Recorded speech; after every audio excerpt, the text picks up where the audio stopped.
आपका हमारे फ्यूकी एजुकेशन में। मैं रश्मि परियार आपके लिए क्लास 12th की अर्थशास्त्र लेकर आई हूँ, इकोनॉमिक्स। तो हम क्लास 12th के अर्थशास्त्र का 4th चैप्टर पढ़ रहे हैं, जिसके लास्ट वीडियो में हमने कुछ एमसीक्यूज कवर किए थे। आज हम शॉर्ट आंसर लेके आए हैं, तो आइए स्टार्ट करते हैं आज की क्लास। तो हमारा फर्स्ट क्वेश्चन है, पूर्ण प्रतियोगिता क्या है। जैसा कि चैप्टर का नाम ही है पूर्ण प्रतिस्पर्धा, हम पढ़ रहे हैं ना, कंपटीशन की बात हो रही है यहाँ पे। तो पूर्ण प्रतियोगिता है क्या, उसके बारे में हम जानते हैं। तो पूर्ण प्रतियोगिता एक ऐसा बाजार है जिसमें क्रेताओं और खरीदारों की संख्या कैसी होती है, बहुत अधिक होती है। अभी हमने जब एमसीक्यूज कवर किए थे उसमें भी हमने काफी बार ये बात की कि क्रेताओं और विक्रेताओं की संख्या पे बात की, कितने होते हैं, है ना, और बाजार से संबंधित जो भी चीजें थी उसमें भी हमने ये सारी चीजें डिस्कस की थी। तो पूर्ण प्रतियोगिता एक ऐसा बाजार है जिसमें क्रेताओं और खरीदारों की संख्या कैसी होती है, बहुत अधिक होती है। सभी विक्रेता सजाती का मतलब मैंने जैसा कि बताया था उसमें भी, और यहाँ पे होता है एक समान वस्तुओं की बात हो रही है, ठीक है। तो वस्तुओं का विक्रय करते हैं, एक समान वस्तुओं का ही यहाँ पे विक्रय किया जाता है। विशेषताएं भी उनकी एक समान रहती है, उन वस्तुओं की विशेषताएं भी एक समान रहती हैं और वो वस्तुएं भी एक समान ही रहती हैं। कोई भी विक्रेता या खरीदार वस्तु के मूल्य को प्रभावित नहीं कर सकता है। कोई भी क्रेता और खरीदार, मतलब या तो क्रेता कह लीजिए या खरीदार कह लीजिए, एक ही बात है, तो वस्तु के जो मूल्य है उसको प्रभावित नहीं कर सकता है। और बाजार में प्रवेश और निकास कैसा होता है, स्वतंत्र होता है। कोई भी बाजार में अपनी मर्जी से आ सकता है और जा सकता है, एंट्री भी कर सकता है और वो अपनी मर्जी से बहिर्गमन भी कर सकता है, या फिर निकास कर सकता है, या फिर बाहर जा सकता है। तो आपके सामने कभी ऐसे वर्ड आते हैं कि भाई बहिर्गमन, तो वो भी आप समझिए कि बाहर निकलने की बात हो रही है, ठीक है। तो पूर्ण प्रतियोगिता एक ऐसा बाजार है जिसमें जो विक्रेता और खरीदारों की संख्या कैसी होती है, बहुत अधिक होता है। मतलब जो बेचने वाला होता है और जो खरीदने वाला होता है उनकी संख्या क्या होती है, बहुत अधिक होती है, ज्यादा होती है। सभी जो विक्रेता है वो सजाती वस्तुओं का, एक समान वस्तुओं का विक्रय करते हैं, एक समान वस्तु को बेचते हैं, है ना। और कोई भी विक्रेता या खरीदार वस्तु के मूल्य को प्रभावित नहीं करता। जो बेचने वाला होता है या फिर खरीदने वाला, तो वो वस्तु के मूल्य को प्रभावित नहीं करता है। बाजार में प्रवेश और निकास स्वतंत्र होता है। बाजार में वो अपनी मर्जी से प्रवेश भी कर सकता है और बाहर जाने के लिए स्वतंत्र है। उसके ऊपर कोई भी बाउंडेशन नहीं होता, उसके ऊपर कोई भी प्रतिबंध नहीं होता, वो कैसा रहता है, स्वतंत्र रहता है, ठीक है। तो ये हमने देखा कि पूर्ण प्रतियोगिता है क्या। तो बहुत ही इजी डेफिनेशन है, बिल्कुल इसको आप कठिन नहीं मानेंगे, टफ नहीं मानेंगे, इजी है अगर इसको समझ लिया जाए अच्छे से, तो ठीक है। चलिए नेक्स्ट क्वेश्चन देखते हैं। पूर्ण प्रतियोगिता की 4 विशेषताएं हमें बतानी है, ठीक है। तो यहाँ पे पूछ रहे हैं पूर्ण प्रतियोगिता की 4 विशेषताएं। सारे ही जो क्वेश्चन है वो बहुत इंपॉर्टेंट है। पूर्ण प्रतियोगिता की जो विशेषताएं हैं, सजातीय उत्पाद अभी हमने पढ़ा, पूर्ण जानकारी, मूल्य ग्रहणकर्ता, स्वतंत्र प्रवेश और निकास। तो जो पहली विशेषता उसकी क्या है, सजाती। सभी विक्रेता एक ही प्रकार की वस्तु बेचते हैं, एक ही सामान की वस्तु बेचते हैं ना, उन वस्तुओं की जो एक जैसी होती है, उन वस्तुओं की विशेषताएं भी एक जैसी होती है। तो यहाँ पे सजाती से मतलब एक समान वस्तु से है, ठीक है। तो सजातीय जो शब्द है आपके सामने, तो आप समझ लीजिएगा एक समान वस्तु की बात हो रही है ना। वो वस्तु एक समान रहती है, जो सारी वस्तुएं वो एक जैसी होती है, उनकी विशेषताएं भी एक जैसी होती है। पूर्ण जानकारी, खरीदार और विक्रेता बाजार की सभी जानकारी होती है।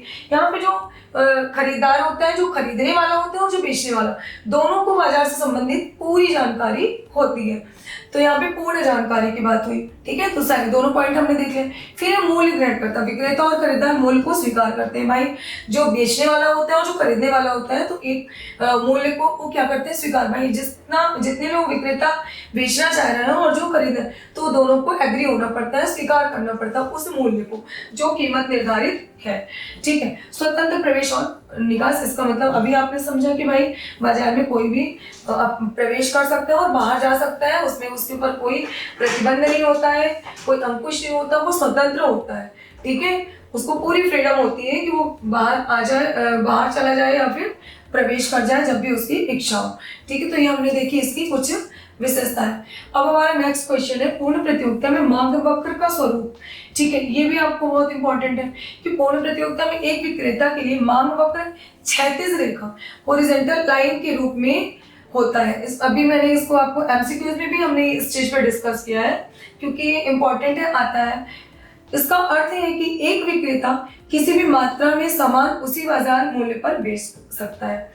ठीक है, तो जो एक इसका अर्थ है कि एक जो विक्रेता होता है वो किसी भी मात्रा में सामान उसी बाजार मूल्य पर बेचता है जो मूल्य तय किया गया है। ठीक है, एक विक्रेता के लिए मांग वक्र कैसा होता है, यहाँ पे क्षैतिज होता है। अब यहाँ पे देखिए हॉरिजॉन्टल की बात हो रही है, कर उत्पादन की मात्रा दी है, क्वांटिटी है ना, और यहाँ पे देख रहे हैं कि इक्वल हो रहा है, ये दोनों एक दूसरे के बराबर है। तो यहाँ पे जो डिमांड बराबर क्या है, AR और MR। ठीक है, तो ये दोनों बराबर है। नेक्स्ट क्वेश्चन है, पूर्ण प्रतिस्पर्धा में विक्रेता के लाभ या हानि की स्थिति कैसे निर्धारित होती है। कि पूर्ण प्रतिस्पर्धा, जो चैप्टर का नाम है प्रतिस्पर्धा, कंपटीशन की बात हो रही है, तो विक्रेता को लाभ कब मिलता है, हानि के स्थिति पैदा कैसे होती है, निर्धारित कैसे होती है कि उसे लाभ या हानि मिल रहा है। ठीक है, तो पूर्ण प्रतिस्पर्धा में विक्रेता के लाभ या हानि का निर्धारण उस समय के लिए किया जाता है जब मूल्य P और सीमांत लागत MC के बीच का संबंध देखा जाता है। ठीक है, यहाँ पे सीमांत लागत MC है ना, शॉर्ट नेम आपको पता है, और मूल्य P प्राइस बताया गया। तो देखिए यहाँ पे संबंध देखा जाता है। फर्स्ट है लाभ, यदि P जो है वो AC से कैसा हो, बड़ा हो। ठीक है, इसका मतलब क्या होता है, काफी बार आपने पढ़ा कि इससे बड़ा हो औसत लागत। ठीक है, तो यहाँ पे प्राइस है और औसत लागत, एवरेज कॉस्ट, तो विक्रेता को लाभ होता है। अब यहाँ पे बहुत इंपॉर्टेंट चीज है, तो इसको ध्यान से सुनिएगा कि जब औसत लागत से प्राइस क्या होता है, ज्यादा, तो विक्रेता को लाभ होता है। औसत लागत मतलब उसने जितना भी सामान बनाने में लागत लगाई है उससे प्राइस ज्यादा हो तो उसे क्या होगा, मुनाफा होगा, लाभ होगा, है ना, प्रॉफिट होगा। तो यहाँ पे AC से बड़ा ज्यादा प्राइस तो विक्रेता को लाभ होता है। यदि P से ज्यादा AC है, औसत लागत, एवरेज कॉस्ट, तो विक्रेता को हानि होती है। जस्ट अपोजिट, इसके जस्ट अपोजिट हो गया कि अगर प्राइस से ज्यादा एवरेज कॉस्ट है, औसत लागत है, तो विक्रेता को यहाँ पे क्या होगी, हानि होगी। ये थोड़ा सा ध्यान देने वाली चीज है, लेकिन बहुत इजी, अगर अच्छे से ध्यान दिया जाए तो बहुत जल्दी समझ में आ जाएगा। अब यहाँ पे देखिए एक लाभ हो गया, एक हानि हो गया, एक सामान्य लाभ की बात हो रही है ना, नॉर्मल प्रॉफिट जो हो रहा है।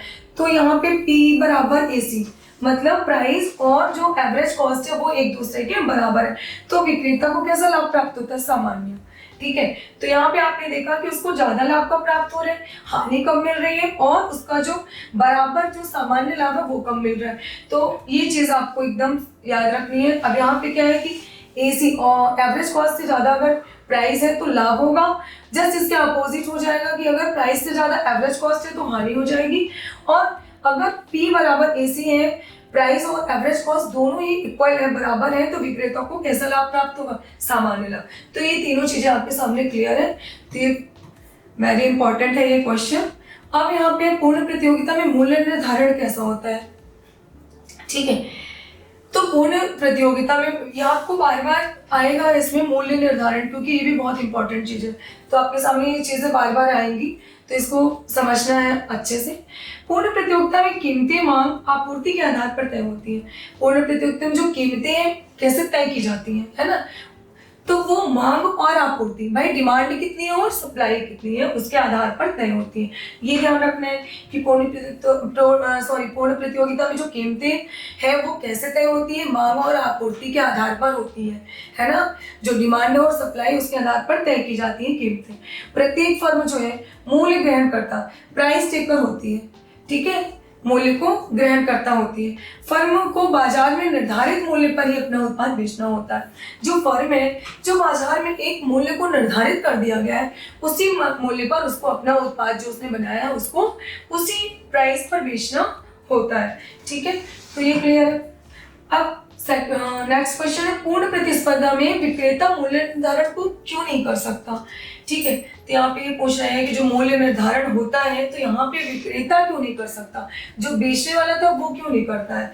तो पूर्ण प्रतिस्पर्धा में वस्तुएं समरूप होती हैं, जैसा कि आपने अभी जाना सजाती होती है, सजाती का मतलब यहाँ पे समरूप दे दी, एक समान होती है। ठीक है, और बाजार में कई विक्रेता होते हैं, बाजार वस्तुएं एक समान होती है और बहुत सारे विक्रेता होते हैं, बेचने वाले बहुत होते हैं, तो इसलिए एक विक्रेता द्वारा मूल्य बढ़ाने पर खरीदार अन्य विक्रेता से खरीद करेंगे। आप नॉर्मल मार्केट जाते हैं, एग्जाम्पल के तौर पर अगर देखें, आप अपने को खुद से जज करिए कि आप जब जाते हैं मार्केट तो मान लीजिए आप एक दुकान पे गए, आपको कपड़े लेने हैं, आपने वहाँ पे देखा तो आपको नहीं पसंद आया, फिर आपको उसका प्राइस ज़्यादा लगा, तो आप नेक्स्ट दुकान में जाएंगे, है ना, दूसरी शॉप पे जाएंगे, वहाँ देखेंगे, वहाँ नहीं पसंद आया तो फिर आप जाएंगे। तो आपके पास ऑप्शन है कि भाई बाजार में कई विक्रेता होते हैं, एक ही सामान की एक ही जैसी वस्तुएं हैं, ठीक है। ऐसा तो नहीं कि एक ही दुकानदार के पास है, आपको एक शर्ट लेनी है तो क्या एक ही दुकानदार के पास मिलेगी, बहुत सारे दुकानदार रखते हैं शर्ट, तो आपके पास बहुत सारे ऑप्शन है। तो यहाँ पे यही चीज बताई जा रही है, मेरे कहने का उद्देश्य है कि वस्तुएं तो एक ही जैसी होती है, एक समान वस्तु की मार्केट होता है। और यहाँ पे अगर कोई विक्रेता मान लीजिए उसके पास मूल्य ज्यादा लग रहा है या फिर वो कम नहीं कर रहा है या फिर उसके पास हमें पसंद नहीं आया तो हम दूसरे पर जा सकते हैं। तो विक्रेता द्वारा मूल्य बढ़ाने पर अगर विक्रेता ज्यादा प्राइस लेता है तो हमारे पास ऑप्शन है कि हम दूसरे विक्रेता से जाकर खरीद लेते हैं, और अक्सर आप ऐसा ही करते हैं, ठीक है। तो नेक्स्ट क्वेश्चन है, पूर्ण प्रतिस्पर्धा की विशेषता क्या है। अब यहाँ पे इसकी विशेषताएं पूछी जा रही है कि भाई क्या विशेषता होती है पूर्ण प्रतिस्पर्धा में। तो विशेषता इसकी हमको ये बता रही है कि कई खरीदार होते हैं और विक्रेता भी होते हैं, भाई बहुत सारे बेचने वाले होते हैं और बहुत सारे खरीदने वाले होते हैं। नेक्स्ट है, वस्तु समरूप होती है, वस्तु एक जैसी होती है, बहुत ईजी विशेषताएं हैं। और बाजार में प्रवेश और निकासी पर कोई प्रतिबंध नहीं होता, कोई भी मतलब जब मन हो आ सकते हैं और जब मन हो जा सकते हैं, कोई प्रतिबंध नहीं है, स्वतंत्र है, ठीक है। सभी को पूर्ण जानकारी उपलब्ध होती है, सभी को पूर्ण जानकारी मतलब होती है कि मार्केट का जो है सबको, क्रेता हो या विक्रेता हो, खरीदार हो या बेचने वाला हो, उसको पूरी जानकारी प्राप्त रहती है। और कीमतें बाजार द्वारा निर्धारित होती है, और जो कीमतें हैं वो किसके द्वारा निर्धारित होती है, बाजार के द्वारा, ठीक है। तो ये थी कुछ हमारी पूर्ण प्रतिस्पर्धा की विशेषताएं। नेक्स्ट क्वेश्चन देखते हैं, सीमांत राजस्व MR और औसत राजस्व AR में क्या संबंध है, ठीक है। ये भी बहुत इंपॉर्टेंट है कि MR और AR में क्या संबंध बताना है हमें। तो पूर्ण प्रतिस्पर्धा में सीमांत राजस्व MR और औसत राजस्व AR दोनों समान होते हैं। अभी आपने इसके पहले जो मैंने क्वेश्चन दिखाया उसमें यही चीज बताई थी कि दोनों कैसे होते हैं, समान, क्योंकि विक्रेता किसी भी मात्रा में वस्तु को सामान्य मूल्य पर ही बेचता है, ठीक है, सामान्य मूल्य पर ही बेचता है। अतः MR और AR बराबर मूल्य मतलब प्राइस। तो MR सीमांत राजस्व और औसत राजस्व AR दोनों समान होते हैं और इसके भी समान होते हैं प्राइस के भी, ठीक है। तो यहाँ पे आप फिर से एक बार देखिए कि पूर्ण प्रतिस्पर्धा में सीमांत राजस्व MR और औसत राजस्व AR दोनों कैसे होते हैं, समान होते हैं, क्योंकि विक्रेता किसी भी मात्रा में वस्तु को समान मूल्य पर ही बेचता है, इसलिए, ठीक है, इसलिए इक्वल होता है। अब नेक्स्ट क्वेश्चन है, पूर्ण प्रतिस्पर्धा में दीर्घकालिक संतुलन कैसे स्थापित होता है, मतलब लंबे समय की यहाँ पे बात होती है दीर्घकालिक से, तो संतुलन कैसे होता है इनका। तो दीर्घकालिक संतुलन तब स्थापित होता है जब सभी फर्में सामान्य लाभ, नॉर्मल प्रॉफिट का कार्य करती हैं, ठीक है, ना अधिक और ना ही कम, नॉर्मल सामान्य लाभ। तो यदि किसी फर्म को लाभ होता है तो नए विक्रेता बाजार में प्रवेश करते हैं, ठीक है। मान लीजिए किसी फर्म को बहुत लाभ हो रहा है तो भाई नए विक्रेता और आते हैं अपना सामान बेचने, क्योंकि वो देख रहे हैं कि भाई फर्म को प्रॉफिट हो रहा है, तो वो इस लाभ उस देश से चाहते हैं कि उन्हें भी और लाभ मिलेगा। तो आपूर्ति क्या होती है, बढ़ जाती है, फिर आपूर्ति क्या होती है, बढ़ानी पड़ती है, और वो विक्रेता जो है अपना और सामान लेकर मार्केट में क्या करेंगे, बेचने आएंगे, क्योंकि उन्हें लग रहा है भाई अच्छा नॉर्मल लाभ मिल रहा है, ना हानि मिल रही है और ना ही उनको बहुत लाभ मिल रहा है, लेकिन सामान्य लाभ उन्हें मिल रहा है, तो वो आएंगे और आपूर्ति भी बढ़ जाएगी और बाजार में और विक्रेता क्या करेंगे, प्रवेश करेंगे इस लाभ को देखकर, ठीक है, जिससे मूल्य क्या हो जाता है। अब देखिए और विक्रेताओं ने अपना सामान ले आकर बेचने स्टार्ट कर दिया, क्योंकि सब उनको लग रहा है कि भाई सामान्य लाभ मिल रहा है, हानि भी नहीं हो रही ना अधिक लाभ, तो इसको देखकर वो भाई और सामान लेके आएंगे, तो मार्केट में क्या होगा, आपूर्ति बढ़ जाएगी, सामान की अधिकता हो जाएगी, ठीक है। उससे क्या हो जाएगा, जब किसी भी सामान की अधिकता होती है तो मूल्य क्या होता है उस वस्तु का, गिर जाता है, प्राइस जो होता है गिर जाता है, तो सभी फर्मों के लाभ या हानि समाप्त हो जाते हैं। इसके बाद जो स्थिति पैदा होती है वो क्या होती है कि जो सभी फर्मों का जो लाभ है और हानि वो क्या हो जाता है, समाप्ति ही हो जाता है और संतुलन स्थापित हो जाता है, और वहां पे संतुलन की स्थिति पैदा हो जाती है, तब वहां पे संतुलन स्थापित हो जाता है, ठीक है। अब नेक्स्ट क्वेश्चन है हमारा कि पूर्ण प्रतिस्पर्धा में सामान्य लाभ की स्थिति कब होती है।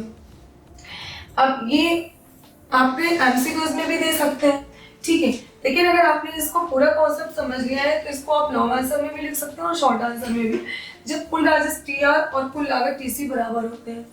कैसे होते हैं? दोनों बराबर होते हैं। कुल राजस्व और जो कुल लागत होती है वो कैसी होती है? बराबर होती है। तभी यहाँ पे सामान्य लाभ मिलता है, ना अधिक हो और ना ही कम हो। ठीक है, ना ही बहुत अधिक हो और ना ही बहुत कम हो। तो वहाँ पे जो सामान्य लाभ स्थापित होता है, तभी सामान्य लाभ की स्थिति पैदा होती है जब TR कुल राजस्व और जो कुल लागत लगी वो कैसा हो? बराबर हो। ठीक है, तो ये थे हमारे कुछ शॉर्ट आंसर। तो आज का ये वीडियो आपको कैसा लगा? अगर वीडियो अच्छा लगा हो तो आप हमारे फ्यूके एजुकेशन के चैनल पर जाकर वीडियो को लाइक, शेयर एंड सब्सक्राइब कर सकते हैं, और ऐसी और इंटरेस्टिंग वीडियो आपको आगे देखने को मिलेंगे। तो आप बने रहें फ्यूके एजुकेशन में। Thank you.